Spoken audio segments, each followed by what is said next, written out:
यदि घर के मालिक मरे हैं तो नहीं करना चाहिए। जब तक पिंड नहीं मिलाया जाता तब तक भिखारी को भीख नहीं देना चाहिए, क्योंकि अगर आप भीख दे देते हैं तो मरने वाले पितर जो हैं हंतकार करते हैं और आप जो दान उनके लिए देते हैं वह दान स्वीकार नहीं करते।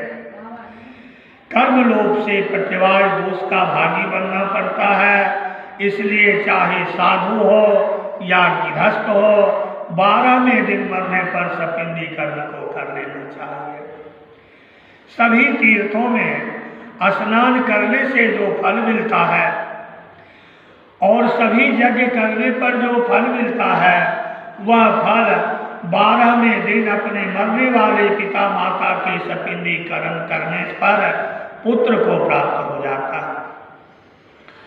अतः स्नात्वा मृतस्थाने गोमयेनोपलेपिते शास्त्रोक्तेन विधानेन सपिंडीं करिये सुदाः दद्यात् पितामहादीनां त्रीन् पिण्डासि यथा क्रमं वसो रुद्रार्करूपाणां चतुर्थं मृतकस्य च चन्दने तुलसी पत्रे धूपदीपे सुभोजने मुखवासे सुवस्त्रे च दक्षिणावेश्य पूजयेत पेटपिण्डं तथा कृत्वा सुवर्णस्य शलाकया पितामहाद पिण्डेषु मेलयेतं पृथक पृथक। भगवान कहते हैं इसलिए पुत्र को स्नान करके मृतक स्थान को गोबर से लीप करके शास्त्र के विधान से पुत्र जो है अपने पिता का सपिंडीकरण करे। पाद्य अर्घ्य आचमनी आदि से विश्वदेव की पूजा को करे, बाद में कुत्सित पितृ का विकर पिंड दे करके हाथ धो करके आचमन करे। वसु रुद्र आदित्य स्वरूप पिता पितामह पर पितामह को क्रम से 3 पिंडा देना चाहिए और चौथा पिंडा अपने मरने वाले पिता के लिए देना चाहिए। चंदन तुलसी धूप दीप नैवेद्य पान सुपारी इलायची बढ़िया बढ़िया कपड़ा और दक्षिणा से पूजा करना चाहिए। सोने की सलाई से प्रेत के पिंड के 3 भाग करके पितामह आदि के पिंडों में अलग अलग मिलाना चाहिए। पितामही के पिंड के साथ माता का पिंड मिलाना चाहिए और पितामह के पिंड के साथ में पिता का पिंड मिलाना चाहिए।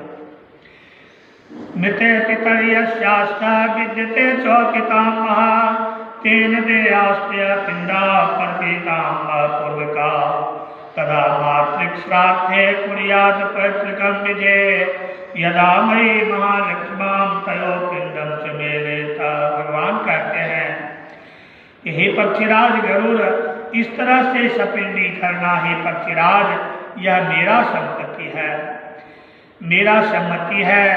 जिसके पिता मर जाए और बाबा जिंदा रहे तो पर पितामह को पहले देकर 3 पिंडा ऊपर देना चाहिए।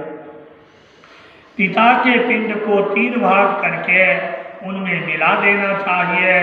जिसकी माताजी मर जाए और मामा जिंदा रहे तो मातृ श्राद्ध में भी पिता के पिंड की तरह विधि करके परदादी आदि के साथ 3 पिंड देकर उनके साथ माता के पिंड का 3 भाग करके उनमें मिला देना चाहिए। दूसरा पक्ष यह है कि अथवा उन माता पिता के पितामह स्वरूप जो मैं हूँ उनमें पिता का और पितामही रूप जो लक्ष्मी जी है उनमें माता के पिंड को मिलाना चाहिए। पुत्रहीन स्त्री का सपिंडी आदि कर्म पति को आगे करके करना चाहिए। जिस स्त्री को पुत्र नहीं है उसके पति को अधिकार है कि अपने पत्नी का अग्नि संस्कार करके श्राद्ध कर दे। सास आदि के साथ इसका सपिंडीकरण होता है। एकम चिता समारूढ़ दंपति जदि काश्यप तृणमंथर्ता कृत्वा ससुरादेशराचरेत एवं सुतः कुर्याद् दादौ पिण्डादिकं वितो तदोर्धम च प्रकुर्वेता सत्या स्नानं पुनश्चरेता निर्वास पिंडनं कार्थ प्रकुर्व्यात् पितृतर्पणम् उदारेत सहाकारं वेद मंत्रे समन्वितम। भगवान कहते हैं कि कुछ लोगों का कहना है कि पति पिता पितामह के पिंड को पत्नी के पिंड के साथ मिला देना चाहिए, किंतु हे गरुड़, इसका मैं अनुमोदन नहीं करता। वह पति के साथ सपिंडता के योग्य है। हे गरुड़, यदि स्त्री और पुरुष एक ही चिता पर जलाए गए हों तो सपिंडी करते समय ससुर आदि के पिंड के बीच में एक पूछ को रख करके उस मरने वाली सती का पिंडा देना चाहिए। एक ही बेटा पहले पिता के पिंडदान को करे, उसके बाद मरने वाली माता जी का भी पिंडदान कर दे। तत्पश्चात स्नान करे। पति के मरने के 10 दिन के भीतर यदि वह सती हो तो उसका सज्जादान और सपिंडी पति के दिन ही करना चाहिए। हे पक्षीराज गरुड़, सपिंडी करने के बाद पितरों का तर्पण करना चाहिए। वेद मंत्र के साथ स्वाहाकार का उच्चारण करना चाहिए, तब ब्राह्मण को भोजन कराना चाहिए। तदंतर सदा हंतकार बलि वैष्णदेव करना चाहिए। इससे पितर मुनि प्रसन्न होकर के पुत्र को आशीर्वाद देते हैं। ग्रास मात्रा भवेद भिक्षा चतुर्ग्रासम तो पुष्कल पुष्कलानि तो चत्वारि हंतकारो विधीयते। सपिंडयाम विप्रचरणो पूजेत चंदनार्चते दानं तस्मै प्रदातव्यम् अक्षयं तृतीयेतवे।